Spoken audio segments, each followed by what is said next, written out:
Bonjour à vous les perles d'éveil, quatrième jour de neuvaine de Sainte Rita. Alors je vais vous montrer la bougie, tiens quand même, hop. Je sais pas si vous voyez bien, mais c'est vrai que peut se poser la question, est-ce que ça vaut le bien pendant 9 jours? Donc là on est au quatrième jour, donc oui. Là je pense que ça va vraiment faire les 9 jours. Donc c'est vrai que c'est une bougie qui est grasse, hein. C'est pas les bougies qui sont dures que vous trouvez dans le commerce. Donc c'est vraiment des bougies qui sont faites pour. Voilà, voilà. Donc aujourd'hui, les messages du jour, c'était la graine de vie. Donc décidez aujourd'hui de vivre pleinement votre vie et votre incarnation. J'avais fait une régression karmique que j'ai filmée, que je vous mettrai un jour. J'avais dit que je la posterais dans un de mes liens et puis finalement, j'ai toujours pas fait. Mais j'avais fait une vidéo de régression karmique dans laquelle j'avais vraiment ressenti en fait mon âme qui s'incarnait en moi. Donc, vous savez, on a notre âme, où est-ce qu'elle est un petit peu comme un ballon d'hélium qui pourrait voler au-dessus de nous. On ne sait pas vraiment où est-ce qu'elle est. Bah là, j'ai vraiment ressenti en fait en moi mon âme qui voulait déjà pas revenir dans mon corps et qui n'a jamais été très très présente en moi. Et c'était très impressionnant. Donc j'incarne pleinement qui je suis et j'avance progressivement dans ma vie, avec l'aide de mon âme, évidemment. Ensuite, on avait la croisée des chemins,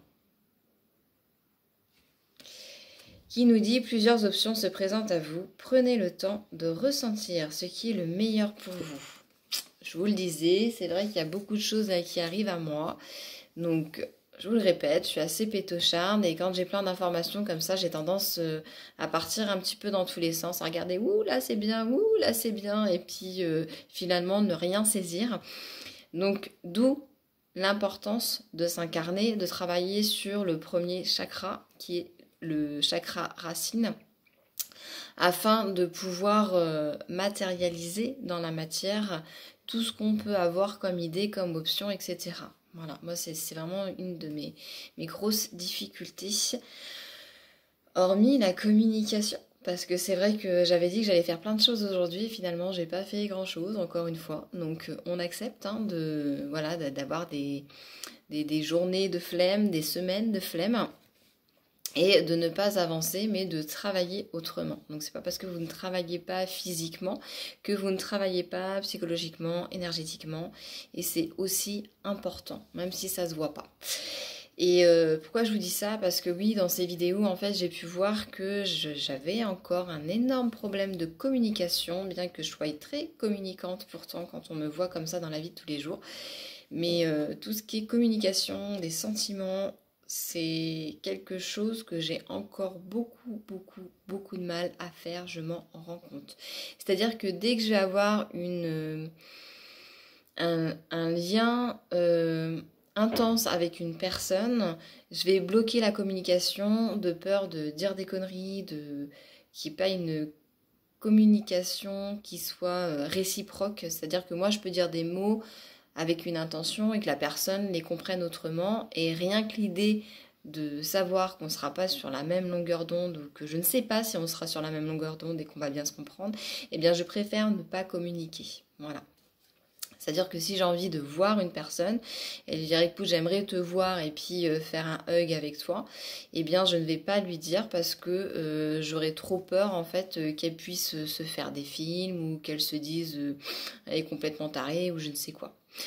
Voilà pour le message d'aujourd'hui qui m'était livré. Donc on avait également la carte le chemin illuminé. Très jolie carte.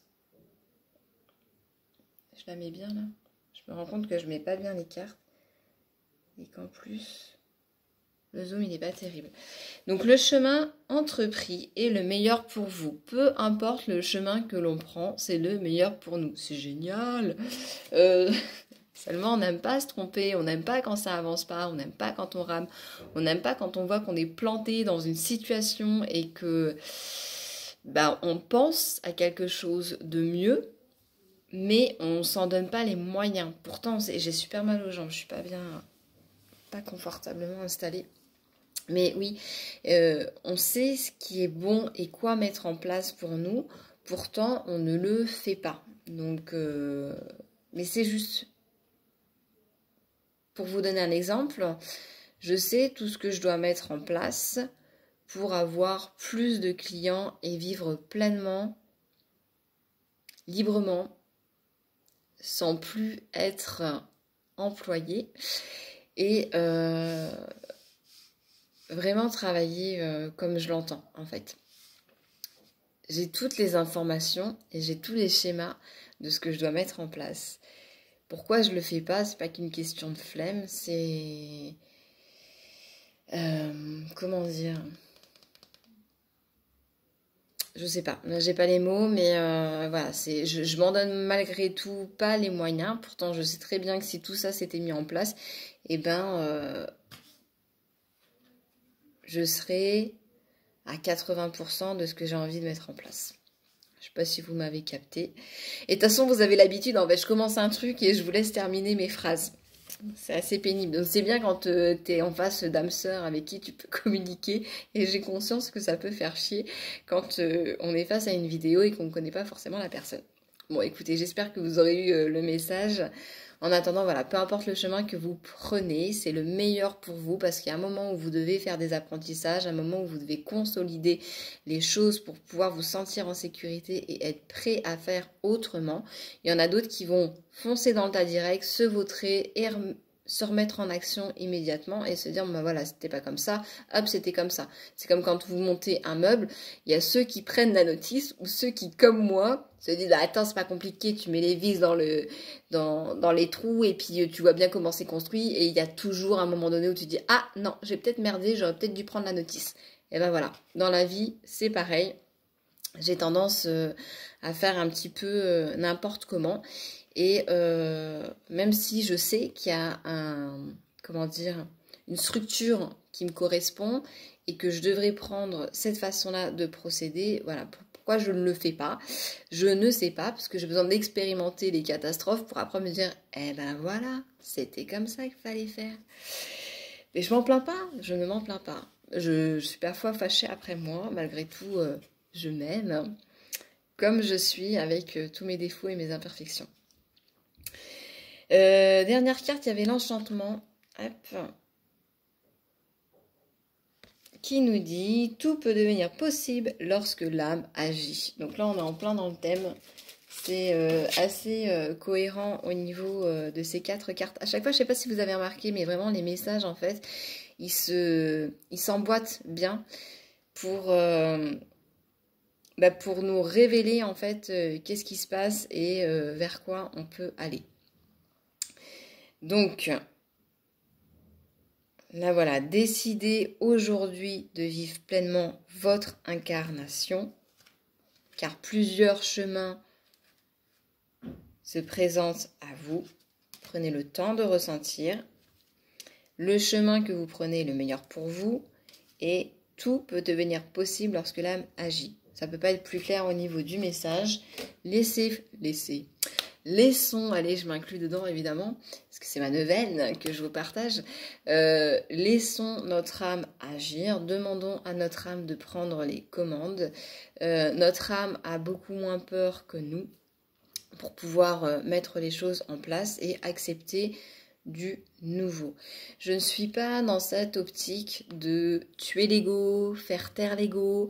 Pour moi, c'est plus qu'il faut pacifier et être ami avec l'ego et le rassurer en lui disant écoute, tu ne vas pas mourir, les choses vont juste changer et on va faire les choses ensemble. Voilà pour ma vision et ma compréhension de cette journée. Ah oui, et petite chose également que je voulais rajouter. J'avais pris cette bougie de Sainte Rita en me disant c'est normal parce que comme je fais des soins de guérison, etc., eh bien Sainte Rita va m'aider à guérir les autres. Mais non, Sainte Rita vient m'aider à guérir moi dans cette neuvaine, à guérir mes blessures, notamment au niveau du cœur par rapport à toutes les blessures qui sont liées à l'amour.